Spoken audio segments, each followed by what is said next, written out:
നമസ്കാരം. STV വാർത്തകളിലേക്ക് സ്വാഗതം. പ്രധാന വാർത്തകൾ. സംസ്ഥാന സർക്കാരിന്റെ യുവ ക്ഷീര കർഷക അവാർഡിന് പെരിഞ്ഞനം സ്വദേശി കല്ലിപ്പറമ്പിൽ അൻസി അർഹയായി. എടത്തിരുത്തിയിൽ ഓടിക്കൊണ്ടിരിക്കുന്ന പെട്ടി ഓട്ടോയ്ക്ക് മുകളിൽ തെങ്ങ് വീണ് ഓട്ടോ ഡ്രൈവർക്ക് ഗുരുതര പരിക്ക്.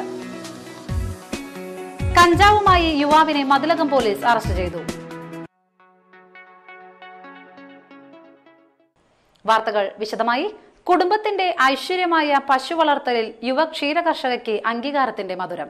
പെരിഞ്ഞനം വെസ്റ്റ് കല്ലിപ്പറമ്പിൽ ഷാജി ഹംസയുടെ ഭാര്യ അൻസിയാണ് സംസ്ഥാന സർക്കാരിന്റെ യുവ സംരംഭക അവാർഡിന് അർഹയായത്. 2 വർഷം മുൻപാണ് ഭർതൃവീട്ടിലെ പശു വളർത്തലിൽ പങ്കാളിയായ അൻസി നേരത്തെ പരിചയമില്ലാത്ത മേഖലയിൽ കഴിവ് തെളിയിച്ചത്. 24 പശുക്കളും 8 കിടാരികളുമുള്ള ഫാം കഠിനാധ്വാനത്തിന്റെ സാക്ഷാത്കാരമായി കാണാനാവും. പ്രതിദിനം 300 ലിറ്ററിലധികം പാൽ കറക്കുന്ന ഫാമാണ് ഇവരുടേത്. പുലർച്ചെ 2-ന് ആരംഭിക്കുന്ന കർഷക വൃത്തിയിൽ 2 ജോലിക്കാർ സഹായത്തിനുണ്ടെങ്കിലും വിശ്രമവേള കുറവാണ്. HF, ജേഴ്സി, നാടൻ ഇനങ്ങളടങ്ങുന്ന പശുക്കൾക്ക് കാലിത്തീറ്റ, വൈക്കോൽ, പിണ്ണാക്ക്, CO3 ഇനം പുല്ല് എന്നിവയാണ് നൽകുന്നത്. പശുക്കൾക്ക് ആവശ്യമായ പുല്ല് പറമ്പിൽ തന്നെ നട്ടുപിടിപ്പിച്ചിരിക്കുകയാണ്. നേരത്തെ പഞ്ചായത്ത് ബ്ലോക്ക് പുരസ്കാരങ്ങൾ ലഭിച്ച ഇവരെ അഭിനന്ദിക്കാൻ ചൊവ്വാഴ്ച വൈകിട്ട് പെരിഞ്ഞനം പഞ്ചായത്ത് പ്രസിഡന്റ് വൃന്ദ പ്രേംദാസ്, മറ്റ് പഞ്ചായത്ത് അംഗങ്ങൾ എന്നിവർ എത്തി. എടത്തിരുത്തിയിൽ ഓടിക്കൊണ്ടിരിക്കുന്ന പെട്ടി ഓട്ടോയ്ക്ക് മുകളിൽ തെങ്ങ് വീണ് ഓട്ടോ ഡ്രൈവർക്ക് ഗുരുതര പരിക്ക്. തൃശൂർ പുത്തൂർ സ്വദേശി പേരേപ്പാടൻ വീട്ടിൽ വർഗീസ് മകൻ വിറ്റിനാണ് പരിക്കേറ്റത്. തലയ്ക്ക് ഗുരുതര പരിക്കേറ്റ ഇയാളെ നാട്ടുകാർ തൃശൂരിലെ സ്വകാര്യ ആശുപത്രിയിൽ പ്രവേശിപ്പിച്ചു. ചൊവ്വാഴ്ച ഉച്ചയ്ക്ക് 2 മണിയോടെ എടത്തിരുത്തി കനാൽ പരിസരത്താണ് അപകടം. സ്വകാര്യ വ്യക്തിയുടെ പറമ്പിലെ തെങ്ങ് കടപുഴകി വൈദ്യുതി ലൈനിലും ഓട്ടോയ്ക്ക് മുകളിലും വീഴുകയായിരുന്നു. വൈദ്യുതി ലൈനിൽ വീണതിനെ തുടർന്ന് 3 വൈദ്യുതി പോസ്റ്റും ഒടിഞ്ഞു വീണു. എടമുട്ടം പാലപ്പെട്ടിയിലേക്ക് മീനെടുക്കാൻ പോയിരുന്ന പെട്ടിയോട്ടോയ്ക്ക് മുകളിലാണ് തെങ്ങ് വീണത്. പെട്ടിയോട്ടോയുടെ പുറകിൽ വന്നിരുന്ന കാറിന് മുകളിലാണ് വൈദ്യുതി പോസ്റ്റ് ഒടിഞ്ഞു വീണത്. ഇതേ തുടർന്ന് കാറിന് പുറകുവശം തകർന്നെങ്കിലും യാത്രികർ പരിക്കേൽക്കാതെ രക്ഷപ്പെട്ടു. പെട്ടിയോട്ടോയുടെ മുൻവശം പൂർണ്ണമായും തകർന്നിട്ടുണ്ട്. തെങ്ങ് റോഡിന് കുറുകെ വീണതിനാൽ എടമുട്ടം കാട്ടൂർ റോഡിൽ ഏറെ നേരം ഗതാഗതം തടസ്സപ്പെട്ടു. മതിലകം പോലീസ് സ്ഥലത്തെത്തി. 25 ഗ്രാം കഞ്ചാവുമായി യുവാവിനെ മതിലകം പോലീസ് അറസ്റ്റ് ചെയ്തു. പഴുവിൽ സ്വദേശി പുതിയ വീട്ടിൽ തൗഫീഖിനെയാണ് മതിലകം SI MK രമേശും സംഘവും അറസ്റ്റ് ചെയ്തത്.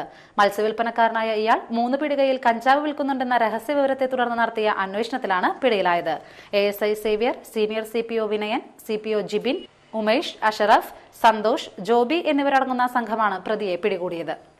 എടത്തിരുത്തിയിൽ നിയന്ത്രണം വിട്ട ഓമ്നി വാൻ പാലത്തിനടിയിലേക്ക് മറിഞ്ഞു. തിങ്കളാഴ്ച രാത്രി 10 മണിയോടെയാണ് എടത്തിരുത്തി പാലം ഇറങ്ങി വരുന്നതിനിടെ വാൻ നിയന്ത്രണം വിട്ട് മറിഞ്ഞത്. വാനിലുണ്ടായിരുന്ന ഡ്രൈവർ പരിക്കേൽക്കാതെ രക്ഷപ്പെട്ടു. കഴിമ്പ്രത്തെ നാടക സംഘത്തിന്റേതാണ് വാൻ. അപകടത്തിൽ വാൻ പൂർണ്ണമായും തകർന്നു.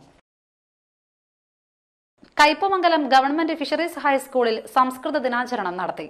ഗാന്ധി ദർശൻ കോർഡിനേറ്റർ ഗിരീശൻ മാസ്റ്റർ ഉദ്ഘാടനം ചെയ്തു. സത്യം പറഞ്ഞാൽ ഇവിടെ എന്റെ മുമ്പിലിരിക്കുന്ന കുട്ടികൾ, ഓരോ കുട്ടികളും സംസ്കൃതം പഠിക്കാൻ കേരളത്തിലെ മുഴുവൻ വിദ്യാലയങ്ങളിൽ സംസ്കൃതം പഠിപ്പിക്കുന്ന അധ്യാപകർക്ക് സ്വാസ്ഥ്യവും ഉണ്ടാകാൻ വേണ്ടി തന്റെ ജീവിതം തന്നെ യഥാർത്ഥത്തിൽ മാറ്റിവെച്ച അശോകൻ പുറനാട്ടുകാരൻ 1-ാം ക്ലാസ്സിലും 3-ാം ക്ലാസ്സിലും വിനോദ ടീച്ചർ പറയുകയുണ്ടായി, സംസ്കൃതം ആരംഭിക്കുന്നതിന് എത്രയോ വർഷങ്ങൾക്ക് മുമ്പ് അദ്ദേഹം തിരുവനന്തപുരത്ത് പോയി പലപ്പോഴും സമയം എല്ലാ ക്ലാസ്സിലും സംസ്കൃതം പഠിപ്പിക്കണം. സംസ്കൃതം പഠിപ്പിക്കുന്നവർക്ക് മറ്റേത് ഭാഷയിലെ അധ്യാപകരെ പോലെ തന്നെ അന്തസ്സുണ്ടായിരിക്കണം, അന്തസ്സ് കൊടുക്കണം. ഇതിനൊക്കെ വേണ്ടി ഒരുപാട് വാദിക്കുകയും സമരങ്ങൾ ചെയ്യുകയും നിരാഹാരം കിടക്കുകയും ഒക്കെ ചെയ്തിട്ടില്ല. അതൊക്കെ പറഞ്ഞാൽ വലിയൊരു കഥയുണ്ട്. കാരണം ഞാൻ അദ്ദേഹത്തിന്റെ കൂടെ കുറേ കാലം 10-20 കൊല്ലം നടന്നിട്ടുള്ള ഒരു അധ്യാപക സുഹൃത്താണ്. PTA പ്രസിഡന്റ് BS ശക്തിധരൻ അധ്യക്ഷത വഹിച്ചു. പ്രിൻസിപ്പൽമാരായ PK Sukanya, PS Jayashree, AN Bhavani തുടങ്ങിയവർ സംസാരിച്ചു. T Vinodini, VA Sreelatha, PK Smitha തുടങ്ങിയവർ ചടങ്ങിന് നേതൃത്വം നൽകി. ഇനിയൊരു ഇടവേള.